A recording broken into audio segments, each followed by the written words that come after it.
the unusually shaped aircraft can stay in the sky for days.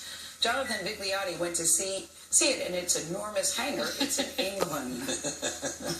On an airfield just north of London, the world's longest aircraft spreads its tiny wings and takes to the sky. Measuring in around the width and length of a football field, the Airlander 10 is not what you'd call conventional. Up close, it looks even stranger. This is the flight deck. I'll come bring you up here. But Chief Test Pilot David Burns, who was at the controls for the Airlander's maiden flight, says you need to look beyond the shape of the hull, which has been, you could say, the butt of some jokes, to appreciate this very modern flying machine. This is a normal flight deck. Any pilot would feel right at home coming in here. The helium-filled Airlander is in fact a Frankenstein of technologies, taking the shape and lift benefits of a blimp and combining them with the maneuverability of a helicopter and the load capacity of a small cargo plane. Its creators, hybrid air vehicles, claim the aircraft is super efficient. And essentially, the engines of 4 SUVs propel this thing? That's right, yeah. That's not a lot. It's not a lot, but that's all we need. It can spend days in the air without refueling, but can't compete with planes or helicopters when it comes to speed. How fast can you go?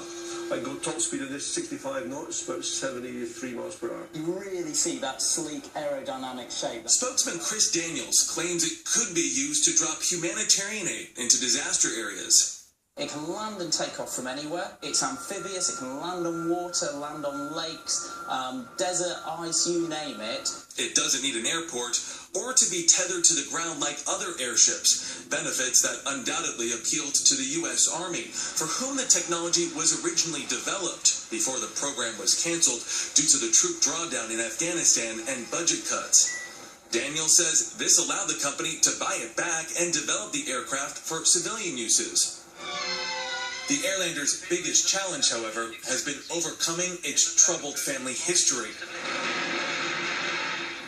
Say the word airship, and people usually think of the Hindenburg disaster of 1937. Oh my God, it's going down! Even modern blimps occasionally get a bad rap. In October, this unmanned military blimp came loose from its moorings and drifted across central Pennsylvania, tearing up power lines and causing chaos.